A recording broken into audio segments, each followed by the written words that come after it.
Assalamualaikum warahmatullahi wabarakatuh. Selamat pagi pemirsa Trans 7. Khazanah Ensiklopedia Islam Dunia pagi ini kembali hadir ke hadapan Anda untuk berbagi informasi Islami. Semoga menginspirasi dan menjadi motivasi aktivitas Anda hari ini. Demikian kuatnya anjuran untuk mengerjakan sholat berjamaah, sehingga ada sekelompok ulama yang berpandangan bahwa hukum sholat berjamaah adalah fardhu ain, wajib secara perorangan. Artinya bila seorang muslim meninggalkan sholat jamaah tanpa alasan yang sah, dia berdosa, namun sholatnya tetap sah.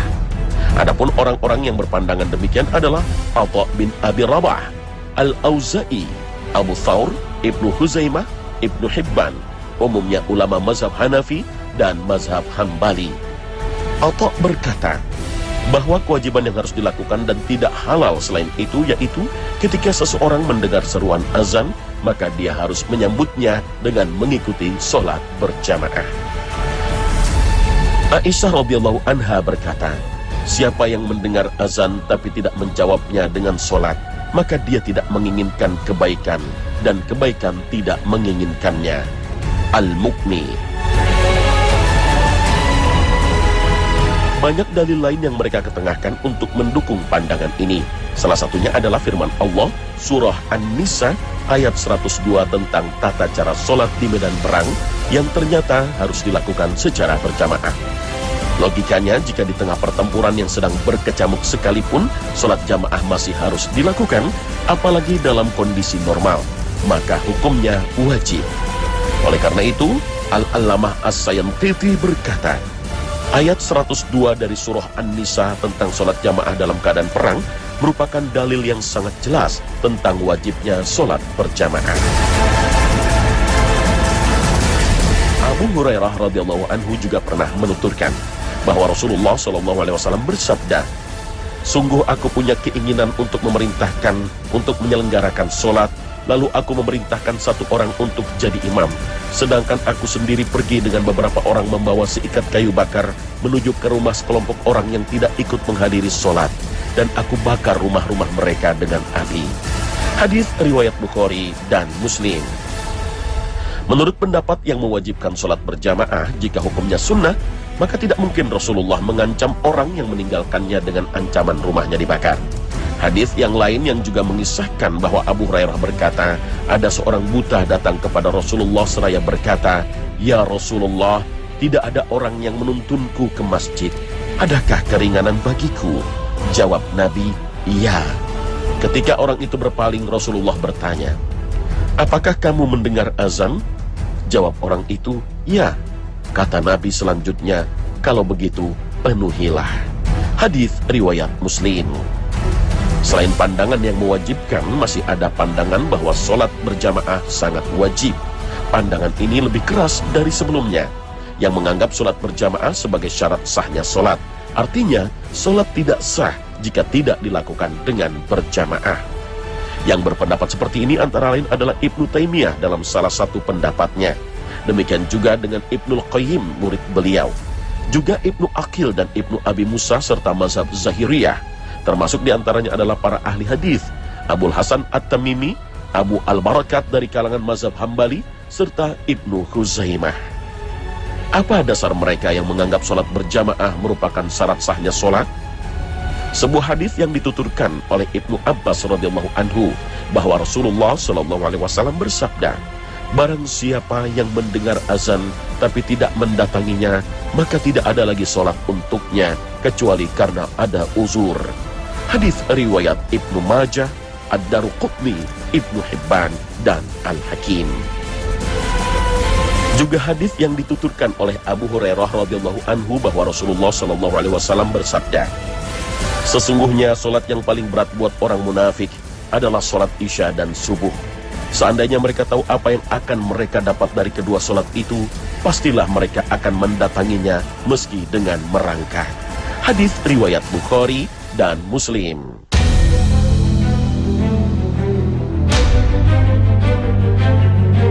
Selain dua pandangan yang ketat ini, ada pandangan lain yang lebih lunak, namun tetap wajib atau fardu meskipun fardu kifayah. Maksudnya adalah bila sudah ada yang menjalankannya, maka gugurlah kewajiban yang lain untuk melakukannya. Sebaliknya, bila tidak ada satupun yang menjalankan sholat berjamaah, maka berdosalah semua orang yang ada di situ. Hal itu karena sholat berjamaah itu adalah bagian dari syiar agama Islam. Adapun para ulama yang berpandangan demikian adalah Imam Syafi'i dan Abu Hanifah, sebagaimana disebutkan oleh Ibnu Habirah dalam kitab Al-Ifsah. Demikian juga dengan jumhur atau mayoritas ulama, baik yang dari generasi terdahulu, mutaqaddimin, maupun yang kemudian mutakhirin, termasuk juga pendapat kebanyakan ulama dari kalangan mazhab Hanafi dan Maliki. Dalam kitab Raudatul Talibin karya Imam An-Nawawi disebutkan bahwa sholat berjamaah itu hukumnya fardu ain untuk sholat Jumat. Sedangkan untuk sholat fardu lainnya ada beberapa pendapat. Yang paling sahih hukumnya adalah fardu kifayah. Tapi juga ada yang mengatakan hukumnya sunnah, dan yang lain lagi mengatakan hukumnya fardu ain. Hal ini berdasarkan hadis Nabi SAW yang dituturkan oleh Abu Darda radhiyallahu anhu bahwa Rasulullah SAW bersabda, 3 orang yang tinggal di suatu kampung atau pelosok lalu tidak melakukan sholat berjamaah, maka setan telah menguasai mereka. Hendaklah kalian berjamaah, sebab serigala itu memakan domba yang lepas dari kawanannya. Hadis riwayat Abu Daud. Juga hadis yang dituturkan oleh Malik bin Al-Huwairith bahwa Rasulullah SAW bersabda, kembalilah kalian kepada keluarga kalian dan tinggallah bersama mereka. Ajarilah mereka sholat dan perintahkan mereka melakukannya. Bila waktu sholat tiba, maka hendaklah salah seorang kalian melantunkan azan dan yang paling tua menjadi imam. Hadis riwayat Muslim. Dan terakhir adalah hadis yang dituturkan oleh Ibnu Umar radhiyallahu anhu bahwa Rasulullah SAW bersabda, sholat berjamaah itu lebih utama dari sholat sendirian dengan 27 derajat. Hadis riwayat Muslim. Al-Khattabi dalam kitab Ma'alimus Sunan berkata, kebanyakan ulama mazhab Syafi'i mengatakan bahwa sholat berjamaah itu hukumnya fardu kifayah, bukan fardu ain, berdasarkan hadis ini. Pendapat terakhir tentang hukum sholat berjamaah adalah pendapat yang mengatakan bahwa sholat berjamaah hukumnya adalah sunnah mu'akkadah, sunnah yang sangat ditekankan. Pendapat yang paling moderat dalam masalah hukum sholat berjamaah adalah sunnah mu'akkadah. Sedangkan pendapat yang mengatakan bahwa hukumnya fardu ain, fardu kifayah, atau syarat syahnya sholat tentu tidak bisa diterima. Khalil, seorang ulama dari kalangan mazhab Maliki, mengatakan bahwa sholat fardu berjamaah selain sholat Jumat hukumnya sunnah mu'akkadah. Adapun dalil yang mereka gunakan untuk mendukung pendapat mereka antara lain adalah hadis yang dituturkan oleh Ibnu Umar radhiyallahu anhu bahwa Rasulullah SAW bersabda, sholat berjamaah itu lebih utama dari sholat sendirian dengan 27 derajat. Hadis riwayat Muslim. Imam Syan'ani menyebutkan bahwa hadis ini adalah dalil yang menyatakan bahwa sholat fardu berjamaah itu hukumnya tidak wajib. Selain itu mereka juga menghadirkan hadis lain yang dituturkan oleh Abu Musa Al-Asy'ari radhiyallahu anhu bahwa Rasulullah SAW bersabda, sesungguhnya orang yang mendapatkan ganjaran paling besar adalah orang yang paling jauh berjalannya. Orang yang menunggu sholat jamaah bersama imam lebih besar pahalanya daripada orang yang sholat sendirian kemudian tidur.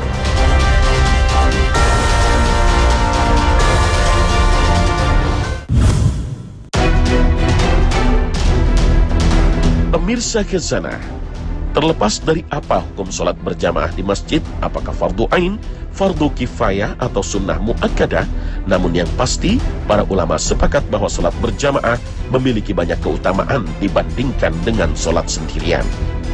Keutamaan pertama tentu saja adalah pahala berlipat yang dijanjikan oleh Nabi SAW. Dalam hadis riwayat Muslim dari Abdullah bin Umar disebutkan bahwa sholat jamaah 27 derajat lebih utama daripada sholat sendirian. Sedangkan dalam hadis riwayat Abu Daud, Ibnu Majah, dan Abdullah bin Hamid dari Abu Sa'id Al-Khudri disebutkan bahwa Rasulullah SAW bersabda, Solat berjamaah itu senilai dengan 25 solat. Bahkan jika seseorang mengerjakan solat berjamaah di tengah perjalanan, lalu dia menyempurnakan rukuk dan sujudnya, maka solatnya tersebut bisa mencapai pahala 50 solat. Hadis riwayat Abu Daud, Ibnu Majah, dan Abdullah bin Hamid. Ibnu Battal rahimahullah mengatakan, terkadang keutamaan solat jamaah disebutkan sebanyak 27 derajat, kadang pula disebut 25 kali lipat, dan kadang juga disebut 25 bagian. Ibnu Battal rahimahullah mengatakan, terkadang keutamaan solat jamaah disebutkan sebanyak 27 derajat, kadang pula disebut 25 kali lipat, dan kadang juga disebut 25 bagian. Ini semua menunjukkan berlipatnya pahala solat berjamaah dibanding dengan solat sendirian, berkisar pada kelipatan-kelipatan sebagaimana disebutkan itu. Dengan solat jamaah, seseorang juga akan mendapatkan pengampunan dosa. Hal ini sesuai dengan hadis yang dituturkan oleh Utsman bin Affan, bahwa beliau pernah mendengar Rasulullah SAW bersabda, barang siapa berwudu untuk solat dengan wudu yang sempurna, kemudian berjalan untuk menunaikan solat wajib, kemudian benar-benar melaksanakannya bersama orang-orang atau berjamaah, atau melaksanakan solat di masjid, maka Allah akan mengampuni dosa-dosanya. Hadis riwayat Muslim. Bahkan bukan hanya solatnya itu saja yang bisa mengundang pahala, tetapi setiap langkah menuju masjid untuk melaksanakan solat jamaah juga akan meninggikan derajatnya dan menghapuskan dosa. Serta ketika menunggu solat di masjid, malaikat akan terus-menerus mendoakannya. Keutamaan ini dijelaskan dalam hadis yang dituturkan oleh Abu Hurairah radhiyallahu anhu, bahwa Rasulullah SAW bersabda, solat seseorang dalam jamaah bernilai 20 sekian derajat dari solat seseorang di rumahnya, juga melebihi solatnya di pasar. Oleh karena itu, jika salah seorang di antara mereka berwudu, lalu menyempurnakan wudunya, kemudian mendatangi masjid tanpa ada motivasi lain kecuali untuk melaksanakan solat, maka salah satu langkahnya akan meninggikan derajatnya, sedangkan langkah lainnya akan menghapuskan kesalahannya. Ganjaran ini semua diperoleh sampai dia memasuki masjid. Jika dia memasuki masjid, dia akan dianggap sedang solat selama dia menunggu solat. Malaikat pun akan mendoakan salah seorang di antara mereka selama dia berada di tempat dia solat. Malaikat tersebut akan mengatakan, ya Allah, rahmatilah dia. Ya Allah, ampunilah dia. Ya Allah, terimalah taubatnya. Demikian, hal ini akan berlangsung selama dia tidak menyakiti orang lain dengan perkataan atau perbuatannya, dan selama dia dalam keadaan tidak berhadas. Hadis riwayat Muslim. Keutamaan lain adalah bahwa melaksanakan sholat berjamaah berarti menjalankan sunnah Nabi, dan meninggalkannya berarti meninggalkan sunnah Nabi. Dalam hal ini Abdullah bin Mas'ud berkata, barang siapa yang senang berjumpa dengan Allah kelak dalam keadaan muslim, maka jagalah solat-solat ini ketika diseru dengan cara menghadirinya. Allah telah mensyariatkan bagi Nabi kalian sunnanul huda, tuntunan Nabi, dan solat jamaah termasuk sunanul huda. Seandainya kalian solat di rumah kalian seperti orang yang enggan solat jamaah di masjid sehingga solat di rumahnya, maka ini berarti kalian telah meninggalkan sunnah tuntunan Nabi kalian. Seandainya kalian meninggalkan sunnah Nabi kalian, niscaya kalian akan sesat. Hadis riwayat Muslim dan Ahmad.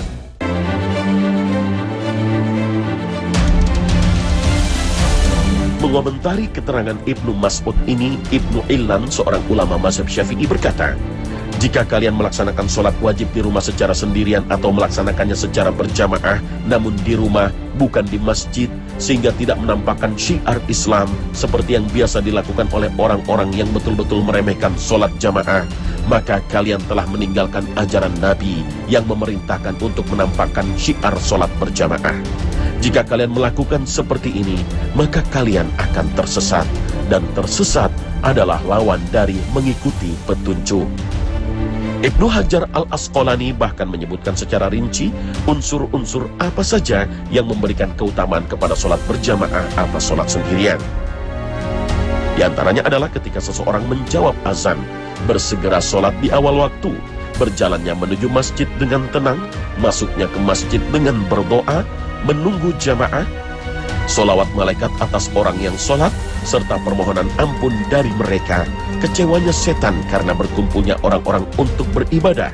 Adanya pelatihan untuk membaca Al-Quran dengan benar, pengajaran rukun-rukun sholat, keselamatan dari kemunafikan, dan seterusnya. Semua itu tidak didapat oleh orang yang melakukan sholat dengan cara sendirian di rumah. Keterangan Ibnu Hajar ini juga diikuti oleh sebagian ulama kontemporer dengan menyebutkan 27 unsur kebaikan yang bisa digapai oleh orang yang mengerjakan sholat berjamaah di masjid. Kebaikan itu ada sebelum berjalan ke masjid. Ketika berwudu di rumah, bukan di masjid, maka dia telah mendapatkan pahala wudu. Ketika memakai pakaian dan wewangian dengan niat untuk menghormati masjid, maka dia akan mendapatkan pahala tersendiri. Karena Allah telah memerintahkan agar seseorang berhias setiap masuk masjid. Ketika masuk masjid, seseorang akan mendapat pahala bila membaca doa masuk masjid. Juga akan mendapatkan pahala ketika melangkah dengan mendahulukan kaki kanannya. Dan begitu masuk masjid, dia akan mendapatkan kesempatan mendapatkan pahala dari sholat tahiyatul masjid. Ketika sudah duduk di masjid sambil menunggu datangnya waktu sholat, dia sudah mendapatkan pahala sholat. Juga sudah terbilang melakukan iktikaf bila dia meniatkannya. Menurut mazhab Syafi'i, iktikaf bisa dilakukan asalkan dengan niat dan berdiam di masjid, meski hanya sesaat saja.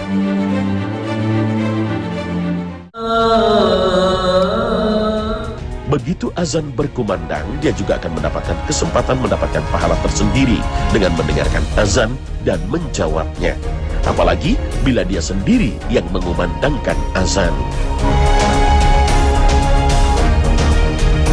Hingga ketika mengucapkan salam ke kanan dan ke kiri, dia akan mendapatkan pahala lebih dibandingkan dengan sholat sendirian di rumah atau berjamaah di rumah. Karena salam itu doa untuk orang yang di kanan dan di kirinya. Dan karena di masjid jumlah jamaahnya lebih banyak, maka doa yang akan diterimanya jauh lebih banyak pula.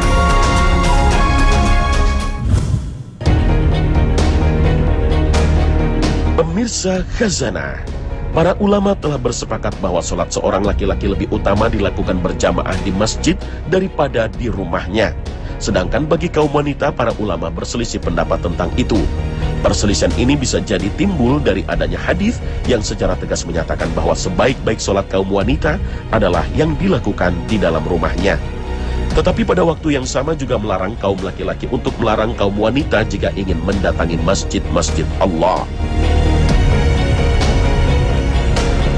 Memahami pesan-pesan Rasul seperti itu, Abu Hanifah dan dua orang sahabatnya mengatakan bahwa makruh bagi seorang wanita yang masih muda menghadiri sholat berjamaah di masjid secara mutlak, karena dikhawatirkan menimbulkan godaan yang bisa memikat kaum laki-laki. Sebaliknya, Abu Hanifah mengatakan bahwa tidak mengapa bagi seorang wanita yang sudah tua pergi ke masjid untuk sholat subuh, maghrib, dan isya, karena nafsu syahwat biasanya tidak timbul pada waktu-waktu itu. Orang-orang fasik tidur pada waktu subuh dan isya, kemudian mereka disibukkan dengan makanan pada waktu maghrib. Sedangkan kedua orang sahabat Abu Hanifah membolehkan bagi seorang wanita yang sudah tua pergi ke masjid untuk melakukan semua sholat, karena tidak berpotensi menarik hasrat lawan jenis. Akan tetapi pandangan yang belakangan dipilih oleh mazhab Hanafi adalah memakruhkan wanita menghadiri sholat jamaah walaupun sholat Jumat, meskipun ia seorang wanita tua dan pada malam hari dikarenakan sudah rusaknya zaman dan tampaknya berbagai kefasikan.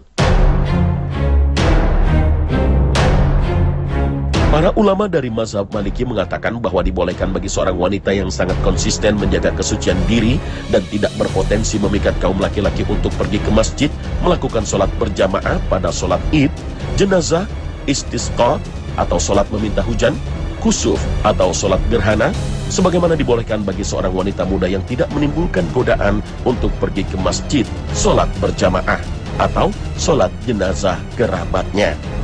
Adapun apabila dikhawatirkan menimbulkan fitnah, maka tidak diperbolehkan pergi ke masjid secara mutlak. Sedangkan para ulama dari mazhab Syafi'i dan Hambali mengatakan bahwa makruh bagi para wanita yang cantik atau memiliki daya tarik, baik wanita muda atau tua, untuk pergi ke masjid sholat berjamaah bersama kaum laki-laki. karena hal itu merupakan sumber fitnah dan hendaklah ia sholat di rumahnya. Sebaliknya, dibolehkan bagi para wanita yang tidak menarik untuk pergi ke masjid dengan syarat tidak mengenakan wangi-wangian dan atas izin suaminya, meskipun sesungguhnya rumahnya lebih baik baginya, berdasarkan sabda Rasulullah SAW. Janganlah engkau melarang para wanita itu pergi ke masjid meskipun rumah mereka lebih baik bagi mereka.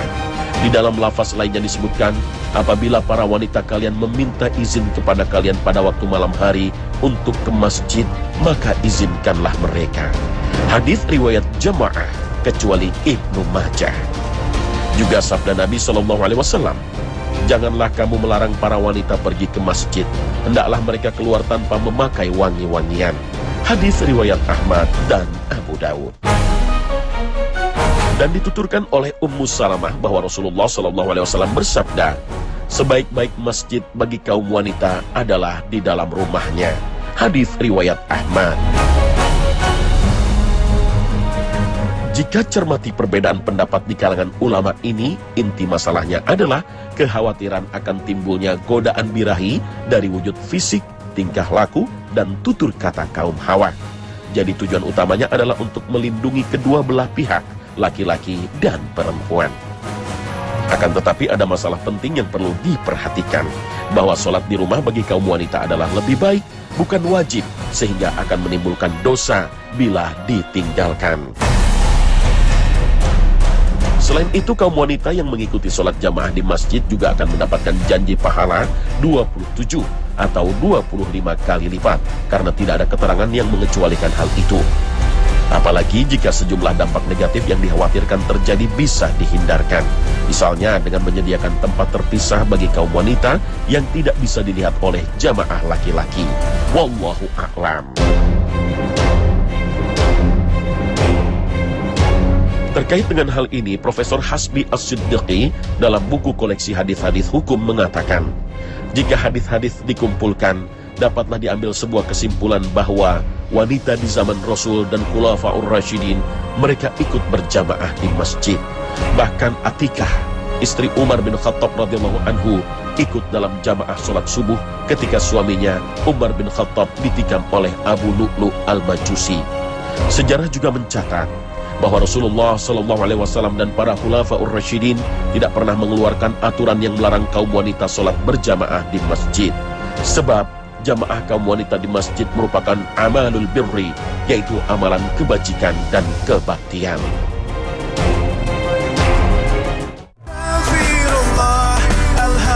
Allah berfirman, Muhammad adalah utusan Allah, dan orang-orang yang bersama dengan dia bersikap keras terhadap orang-orang kafir, tetapi berkasih sayang sesama mereka. Kamu melihat mereka rukuk dan sujud mencari karunia Allah dan keridhaannya. Pada wajah mereka tampak tanda-tanda bekas sujud. Demikianlah sifat-sifat mereka yang diungkapkan dalam Taurat. Al-Quran Surah Al-Fath ayat 29. Semoga kita termasuk yang meneladani Nabi Muhammad yang selalu rukuk dan sujud untuk mencari karunia Allah dan ridhonya. Amin ya rabbal alamin. Pemirsa Khazanah, sampai di sini perjumpaan kita pagi ini. Terima kasih atas perhatian Anda. Wassalamualaikum warahmatullahi wabarakatuh.